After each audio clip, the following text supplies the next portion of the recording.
नमस्कार दोस्तों, स्वागत है आपका ब्रेकिंग न्यूज़ वाला देश का पहला जिला स्तरीय डिजिटल न्यूज़ प्लेटफॉर्म। जैसा कि आपको पता है, पिछले सप्ताह ही 4 तारीख को मध्य प्रदेश के मुख्यमंत्री शिवराज सिंह चौहान ने ओरछा धाम में आके ओरछा लोक का भूमि पूजन किया और आज संपूर्ण प्रदेश में ओरछा धाम की, ओरछा लोक की चर्चा हो रही है।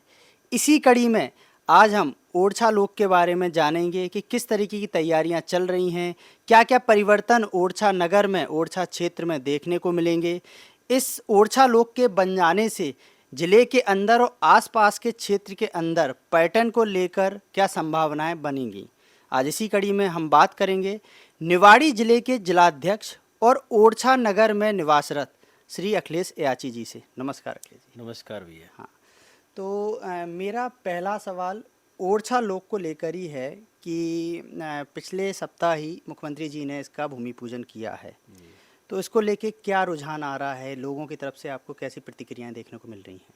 देखिए, निश्चित रूप से ओरछा रामराजा लोक बनना, ये बुंदेलखंड की चूँकि अयोध्या कही जाती है, हाँ। भगवान श्री रामराजा सरकार साक्षात विराजमान है। यहाँ भगवान किसी दुनिया के बहुत सारे मंदिर हैं, बड़े बड़े मंदिर हैं, तीर्थ हैं। वहाँ पर भी अगर आप पता करोगे तो वहाँ भगवान जो विराजमान है जिस रूप में है, तो उनका विग्रह किसी न किसी प्रकार का होगा। बिल्कुल। चाहे वो धातु का हो, चाहे वो स्वर्ण का हो, चाहे वो किसी मणि का हो। लेकिन यहाँ जो रामराजा सरकार विराजमान है, उसमें साफ लिखा है अभिलेख में, मध्य प्रदेश सरकार के गजेटियर में, कि श्री श्री 1008 श्री रामराजा सरकार साक्षात विराजमान। तो निश्चित रूप से ये हमारे लिए इससे बड़ा हम अद्भुत गौरव और इससे बड़े हमारे लिए आस्था का कोई विषय दूसरा हो ही नहीं सकता। सरकार है तो सरकार यहाँ ये तीनों लोगों की सरकार है। बाकी सरकारें आती जाती रहती हैं, लेकिन ये सरकार चिरस्थायी सरकार है, जो रामराजा सरकार की अपनी सरकार है, हम सबकी सरकार है। तो मतलब पूरा नगर, पूरा जिला अभी इसी खुशी में है कि ओरछा लोक बनेगा, हमारे ओरछा का विकास होगा, ओरछा का एक नया स्वरूप लोगों तक पहुंचेगा। निश्चित रूप से धन्यवाद है।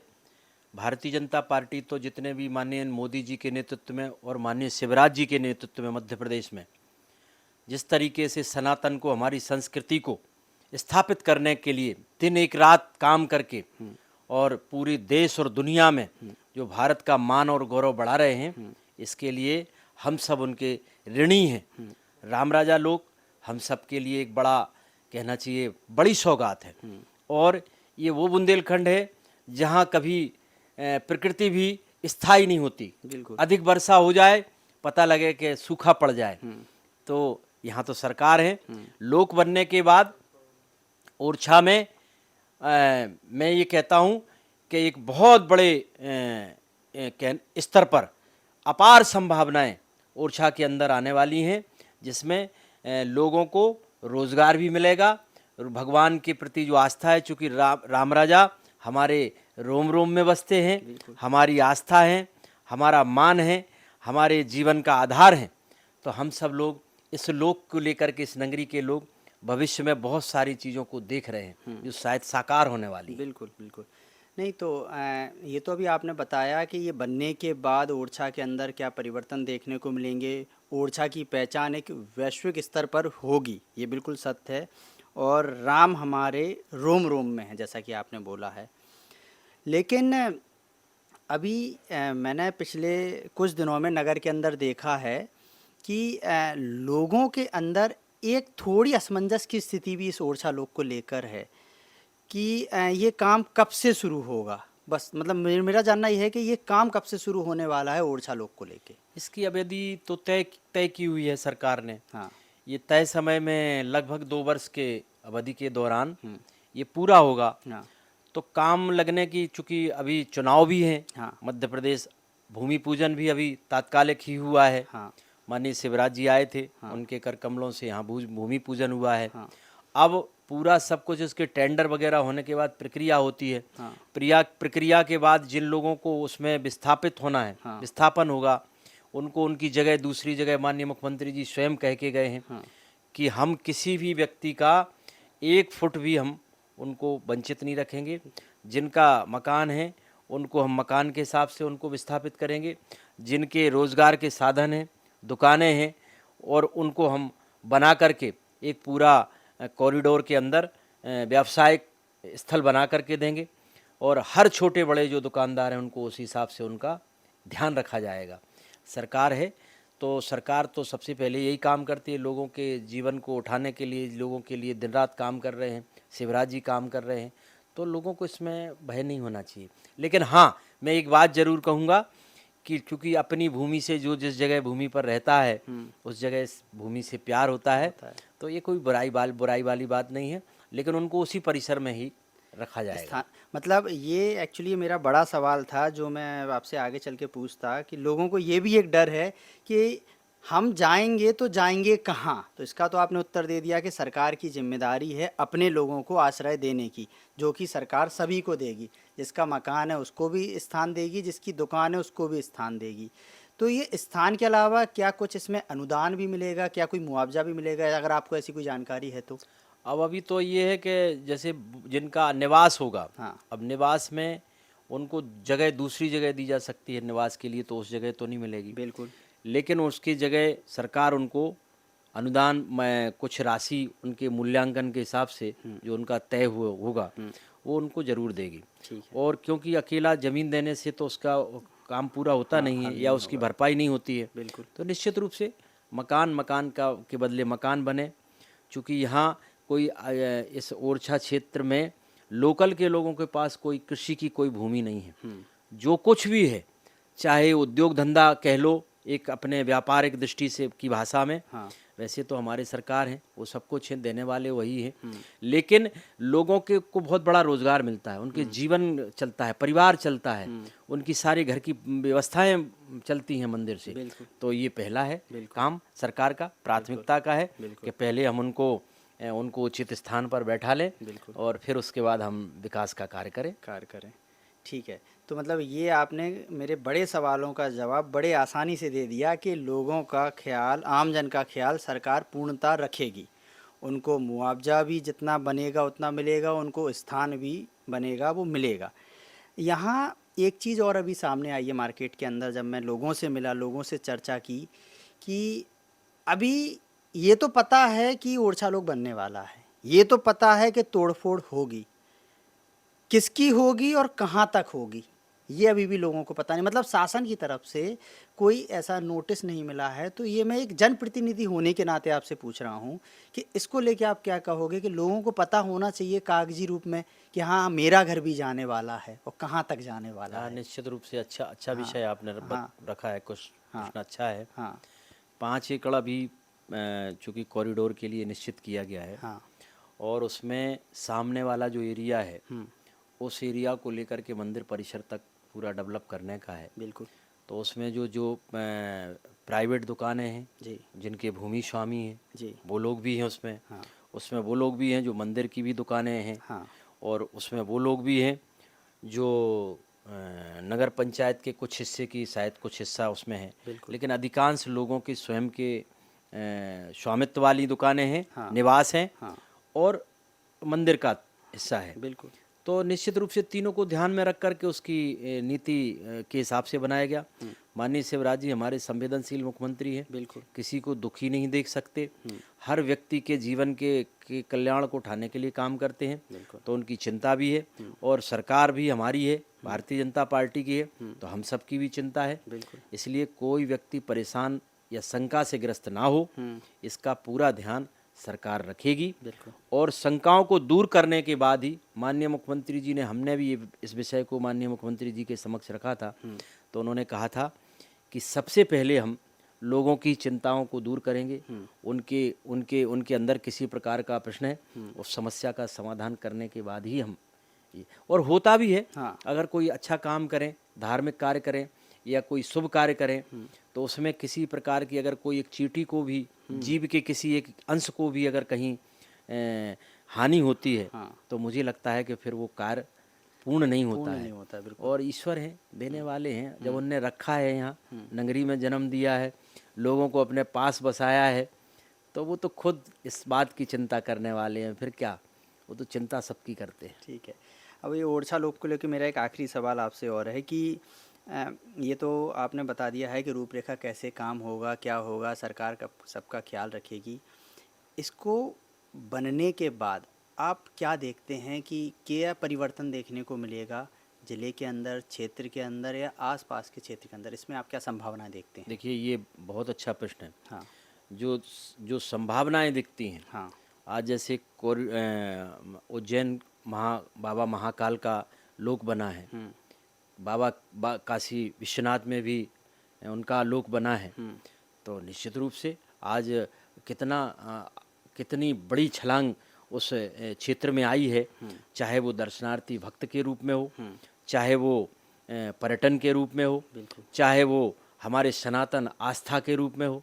सभी, अगर जिस दृष्टिकोण से हम देखते हैं, तो उस दृष्टिकोण से हमको लगता है कि ओरछा में भी एक बहुत बड़ा परिवर्तन आएगा, क्योंकि जिस तरीके से बनाने का काम करना है, वो लगभग राम राजा के लोक और उनके अनुरूप ही उसका निर्माण होना है। तो आसपास और देश दुनिया में वैसे भी यहाँ ओरछा में पर्यटन है। ओरछा एक ऐसी जगह है जहाँ तीनों चीज़ों का समावेश एक साथ है। पहला है, बड़ी आस्था का केंद्र है, धार्मिक आस्था का केंद्र है, सरकार विराजमान है, अयोध्या से आए हैं, तो ये है। दूसरा है, यहाँ प्राकृतिक सौंदर्यता इतनी है, माँ वेत्रवती गंगा के तट पर ओरछा बसा है, तो ये भी अपने आप में अद्भुत बात है। और तीसरा है, सांस्कृतिक धरोहरें। उत्तर भारत में मुझे नहीं लगता है कि इतनी संख्या में और इतनी संरक्षित और सुरक्षित सांस्कृतिक धरोहर किसी दूसरी जगह हो।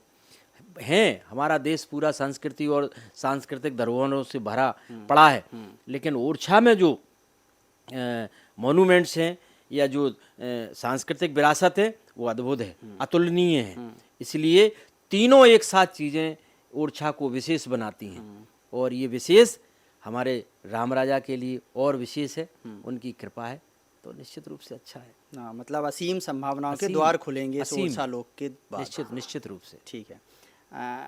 अब मैं आपसे कुछ राजनीतिक से जुड़े हुए सवाल करता हूँ। आप जिलाध्यक्ष हैं यहाँ पिछले 5 सालों से, और काफ़ी एक्टिव जिलाध्यक्ष आप माने जाते हैं। आपके नेतृत्व में ज़िले के अंदर एक उपचुनाव हुआ है, आपके नेतृत्व में नगर परिषद और ज़िला पंचायत के चुनाव हुए हैं, जिसमें पार्टी का परफॉर्मेंस काफ़ी अच्छी गई है। ये सबके सामने है, पूरे प्रदेश ने उस परफॉर्मेंस को देखा है। तो अभी 2018 के बाद जो 2023 आ गई है, अब पता ही नहीं चला कितने जल्दी ये 5 वर्ष गुजर गए।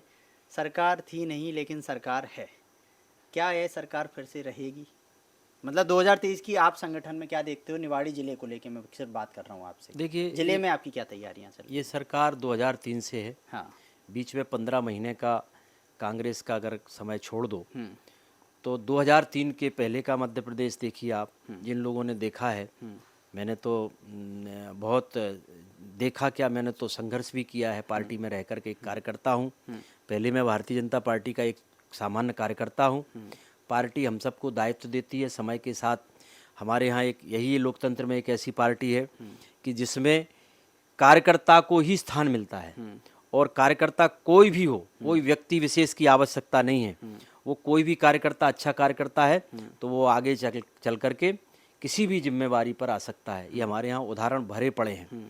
दूसरा ये है, निश्चित रूप से निवाड़ी नया जिला बना है, और निवाड़ी जिला नया बनने के बाद, पहले मैं टीकमगढ़ का जिले का अध्यक्ष था, तो उस समय 5 सीटें हुआ करती थी, तो 4 भारतीय जनता पार्टी में उस समय अध्यक्ष था। तो राम राजा ने और कार्यकर्ताओं की मेहनत ने, मेरा तो कुछ नहीं होता है, हमारे यहाँ दायित्व होता है। कोई पद से हम लोग सुशोभित किसी पद को नहीं करते हैं।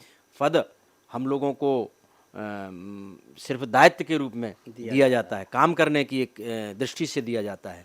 तो मैंने सारे कार्यकर्ताओं की मेहनत से और उनके ही लगन से, परिणाम से, सबके सहयोग से 4 सीटें आई थी, एक बचा हुआ था। दुर्भाग्य से चुनाव हुआ, नहीं हो कहीं ना हो, उपचुनाव नहीं होने चाहिए, लेकिन हुआ, तो उसमें भी भारतीय जनता पार्टी सफल हुई। नगर परिषदों के सारे चुनाव, जिला पंचायत, जनपद हम सभी भर भर के जीते। सरपंच भी हम 80% के लगभग हमने पूरे ज़िले के अंदर बनाए हैं। तो ये भारतीय जनता पार्टी के कार्यकर्ताओं की दम पर है। हमारे यहाँ तो नेतृत्व जिसको दिया जाता है और पार्टी फिर कार्यकर्ता उसके सहयोग के साथ उसको मेहनत करके ये परिणाम तक पहुंचाते हैं। अब ये समय बाकी हमारा जो 2023 का है, 23 का है। ये निश्चित रूप से आप मानिए इस 18 वर्ष की लगभग 18.5 वर्ष की यात्रा में भारतीय जनता पार्टी ने मध्य प्रदेश को बीमारू राज्य से एक विकसित राज्य और एक सक्षम राज्य की श्रेणी में ला करके खड़ा किया है। इसमें माननीय शिवराज जी की बड़ी भूमिका है, दिन रात मेहनत करके, और हमारे हर कार्यकर्ता की भूमिका है। तो आज मध्य प्रदेश अच्छी श्रेणी में, देश के अच्छे, चाहे वो जितनी भी रोड हो, आपका इंफ्रास्ट्रक्चर में, चाहे अस्पताल हो, आपका हर गांव को हमने आज देखिए आप, ये निवाड़ी जैसा ज़िला जहां हमारी बहनें और माताएं बेटियां गाँव में 2-2 किलोमीटर से खेतों से पानी लाती थीं गर्मियों में, आज शुद्ध हर घर को नल से जोड़ करके और हर घर को जल देने का काम जो माननीय प्रधानमंत्री जी ने किया है, माननीय शिवराज जी ने किया है, ये और उससे बड़ा एक और काम हुआ है। 75 वर्ष में जामनी और बेतवा के पुल, जो हम कभी सपने में भी नहीं सोचते थे, वो पुल दोनों माननीय शिवराज जी ने और माननीय गडकरी जी ने दे करके इस क्षेत्र को, जो 4 महीने हम लोग सब बंद रहते थे टीकमगढ़ जाने के लिए, पृथ्वीपुर जाने के लिए, ज़िले में जाने के लिए, उसको चालू हुआ है। देखा है कितने अच्छे शानदार पुल बने हैं। तो निश्चित रूप से विकास की एक नई परिभाषा गढ़ी है भारतीय जनता पार्टी के नेतृत्व में, माननीय शिवराज जी के नेतृत्व में। और आने वाला जो 2023 होगा, भरोसा मानिए इसमें भारतीय जनता पार्टी की झोली में भर भर के सीटें जाएंगी। और जो लोग, कांग्रेस का तो इतना है, कांग्रेस चाहती है कि बिल्ली के भाग से छींका टूट जाए तो मलाई खाने को मिल जाए, लेकिन ऐसा होगा नहीं। जनता बहुत समझदार है, हमारी जनता जनार्दन है, भगवान का रूप है, तो वो अच्छा बुरा जानती है। हमको क्या निर्णय लेना है, वो जब समय आता है, भले हम पहले से कुछ भी कहते रहें, लेकिन जब वो समय आता है तो जनता सही निर्णय ही लेती है। नहीं, जनता सही निर्णय लेती है, ये बात आपकी बिल्कुल सत्य है। आप जिलाध्यक्ष हो पार्टी के, जैसे कि आपने बोला है कि जिलाध्यक्ष तो केवल हमें जिम्मेदारी के रूप में दिया जाता है। तो मध्य प्रदेश के अंदर जो अभी कई सारे नेताओं का मनमुटाव चल रहा है, दल परिवर्तन चल रहा है, कई सारे सत्ताधारी विधायक दल छोड़ के दूसरे दल में जा रहे हैं, इस पे आपकी क्या राय है भाजपा के जिलाध्यक्ष होने के नाते? इस पे आप देखिए, क्या ये कहोगे? मेरे से बड़ा प्रश्न पूछ लिया आपने। हाँ, मेरे दायरे का ये प्रश्न नहीं है, हाँ। क्योंकि मैं एक ज़िले में रह कर के ज़िले की बात कर सकता हूँ। हाँ, और बाकी मध्य प्रदेश की बातें तो मुझे लगता है कि मैं सक्षम नहीं हूँ हाँ, हाँ, इसका जवाब देने के लिए। तो मैं आपसे क्षमा मांगूंगा। इतना भर कहूँगा हाँ, कि परिवार बड़ा है, हाँ, समय के साथ परिवार ने आज भारतीय जनता पार्टी में 18 करोड़ से ऊपर भारतीय जनता पार्टी के सदस्य हैं, डाटाबेस सदस्य हैं। और इस डाटाबेस सदस्य में परिवार ने बढ़ा है। तो परिवार में जब एक घर में 4-6 लोग रहते हैं तो थोड़ा बहुत खटपट तो घर में भी होती है। और चुनाव में तो हर बार देखते हैं कि थोड़ा सा आना जाना होता ही है। हमारे यहाँ अभी आ रहे हैं लोग, तो क्या हम उनको दरवाजे बंद थोड़ी करेंगे? यही तो लोकतंत्र है। कुछ लोग छोटी छोटी बातों पर रूठ जाते हैं, तो वो पार्टी का हमारा शीर्ष नेतृत्व सक्षम है, कहीं कोई ऐसे विषय नहीं आएगा। लेकिन जिनके अंदर अति महत्वाकांक्षा है, महत्वाकांक्षा होना कोई बुरी बात नहीं, लेकिन जिनके अंदर अति महत्वाकांक्षा है तो फिर पार्टी उसकी भरपाई करती है। और नए लोग जो आएंगे तो वो हमारे यहाँ, वहाँ से आकर के हमारे यहाँ भी आएंगे, और यहाँ से कुछ लोग जाएंगे तो उनको पार्टी अपने स्तर से मना भी लेगी, उनसे बात करेगी। ठीक है। आपने अभी बोला है कि ये आपके कार्यक्षेत्र का सवाल नहीं है, जिले का सवाल। चलिए मैं जिले का सवाल करता हूँ। 2018 में आपका नाम बड़े तेज़ी से ऊपर आया, विधानसभा चुनाव की बात कर रहा हूँ मैं। काफ़ी आपके नाम की चर्चा हुई, पूरे ज़िले के अंदर लोगों ने आपको भारी जन समर्थन दिया, लेकिन आपने पार्टी पे विश्वास जताते हुए, पार्टी के फैसलों के साथ सहमति जताते हुए आपने पार्टी का साथ दिया और पार्टी ने अनिल जैन जी को दोबारा टिकट दिया, जो अभी वर्तमान विधायक हैं। 2023 में फिर वही स्थिति बन रही है। एक प्रतिष्ठित अखबार ने एक सर्वे किया है, मैं यहाँ नाम नहीं लूँगा उस अखबार का, जिसमें आपका नाम भी बड़े तेज़ी से ऊपर आया है। तो क्या 2023 में आप आ सकते हैं मैदान में, ऐसा मैं मानूँ? देखिए, ये तो मैंने आपसे पहले भी कहा है कि हम राजनीतिक क्षेत्र में काम करते हैं, तो निश्चित रूप से काम करते हैं, कार्यकर्ता काम करता है तो उसके अंदर चुनाव लड़ने की एक मन के अंदर बड़ी तीव्र भावना होती है। लेकिन हम जैसे कार्यकर्ताओं को, जो मुझे लगभग 34वां वर्ष चल रहा है एक कार्यकर्ता होने के नाते, संगठन के विभिन्न दायित्वों से काम करते हुए आया हूँ। पार्टी तय करती है, हमारी भूमिका तो पार्टी तय करेगी। हमको कहाँ क्या करना है, ये हम जैसे कार्यकर्ता तो सदैव पार्टी पर ही छोड़ते हैं। पार्टी कहेगी तो निश्चित रूप से हम जो दायित्व पार्टी देगी वो दायित्व को हम बखूबी से निभाएंगे। पार्टी ने संगठन का काम दिया तो संगठन का काम किया, पार्टी जनता की सेवा करने का काम देगी तो निश्चित रूप से। लेकिन हमारे यहाँ कोई ऐसा भाव नहीं है कि साहब ये काम हमको ही चाहिए। हमारे यहाँ तो पार्टी तय करती है। हम कार्यकर्ता हैं, एक अच्छे कार्यकर्ता हैं, और पार्टी जहाँ कहेगी। 2018 में पार्टी ने टिकट नहीं दिया तो हमको जिलाध्यक्ष बना दिया था। बिल्कुल तो पार्टी संगठन तो हमारे यहाँ संगठन सर्वोपरि भी होता है। बिल्कुल। तो कहीं ऐसी कोई विषय नहीं है। जो भी हमको पार्टी जिस योग्य समझेगी वहाँ रहूँगा। अगर पार्टी कहेगी कि तुमको वार्ड में काम करना है, अब तुम्हारी भूमिका वार्ड में, हमारे यहाँ इस समय आजकल बूथ की स्थिति ज़्यादा मजबूत है। अगर पार्टी कहेगी कि बूथ पर काम करिए तो मैं अपने बूथ पर काम करूँगा। क्या बात। पार्टी कहेगी मंडल में करो तो मैं मंडल में करूँगा। पार्टी कहेगी नहीं विधानसभा का दायित्व, तो वो निश्चित रूप से पार्टी भूमिका जो देगी वो करेंगे। ठीक है, तो ये थे हमारे साथ निवाड़ी ज़िले से भाजपा जिलाध्यक्ष अखिलेश अयाची जी। आज हमने कई सारे विषयों में इनसे खुलकर बातचीत की। ओरछा लोक को लेकर हमने कई सारे अहम बिंदु इनसे जाने, और इसी बीच में थोड़ी राजनीतिक चर्चा भी इनसे हो गई है। धन्यवाद अखिलेश जी। नमस्कार।